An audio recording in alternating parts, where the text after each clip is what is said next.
કપડવંત તાલુકાના અતિસર ગામમાં રોડ બનાવવા આવી રહ્યો છે, પણ ગ્રામજનોનો એક જ માંગ છે કે આ રોડની બાજુમાં ગટર લાઇન બનવી જોઈએ। ગ્રામજનોનું કહેવું છે કે પહેલાં ગટર હતી, તે ગટર હવે નષ્ટ હાલતમાં જોવા મળી છે।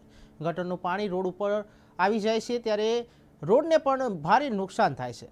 ત્યારે ભંગાર હાલતમાં રોડ જોવા મળે છે ત્યારે ગ્રામજનોને કહેવું છે કે ફરી આ વખતે ગટર લાઇન બનાવો, પછી રોડ બનાવો। એન્જિનિયર તેમજ કોન્ટ્રાક્ટર પણ રોડ બનાવવામાં મૂંઝવણ મુકાઈ ગયા છે કે શું કરવું, શું સમસ્યાનો હલ ગટર લાઇનનો છે, તે ગટર લાઇનનો રોડ બાજુની છે અને હવે તંત્ર દ્વારા ગટર લાઇનની વ્યવસ્થા કરી આપશે।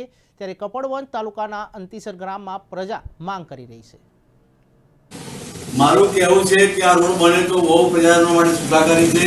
રોડ બને તો સારી વસ્તુ છે, પણ રોડની સાથે સાથે જો ગટર લાઇન બની જાય તો એ અતિ ઉત્તમ છે। કારણ કે આજુબાજુના પ્રજાજનો જે ગામમાં પાણી જોડે રોડ પર આવે અને સીધું ગટરમાં જાય અને ગટરમાંથી ગંદકી દૂર થાય તો આ ગામમાં કાયમ માટે મચ્છરનો જે ત્રાસ છે એ મટી જાય અને ગ્રામજનોનું આરોગ્ય સારું રહે અને કાયમ માટે સુખી રહે। એટલે રોડ બનવો અને રોડની સાથે ગટર બનવી એ ગામ માટે ખૂબ સારી વસ્તુ છે।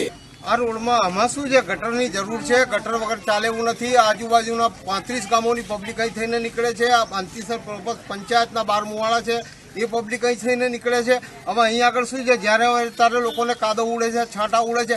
જ્યારે કેન્દ્ર સરકાર ને ગુજરાત સરકાર એ અભિયાનમાં લાગી હોય, સફાઈ અભિયાનમાં, જ્યારે ઉપરના જે કોન્ટ્રાક્ટરો કે જે કંઈ સાહેબો હોય એ અહીં આગળ ગંદકી ફેલાવવા માગે છે, એનો મતલબ એ થયું ને તો અમારી જે સરકાર જે મહેનત કરી રહી છે, કેન્દ્ર સરકાર ને ગુજરાત સરકાર, એના ઉપર ધ્યાન કેમ નથી આપતા સાહેબો? શું એમના ખિસ્સા ભરવા માટે ધ્યાન નથી આપતા અને ઉદ્ધર જવાબો આપે છે? વસ્તી કેટલી તમારા વિસ્તાર વસ્તી કેટલી? અમારા વિસ્તારમાં 5000 ની વસ્તી, 6000 ની વસ્તી છે। કઈ વિસ્તાર કયો? આ વિસ્તાર અહીં આગળ અમારે હરિજનવાસ લાગે।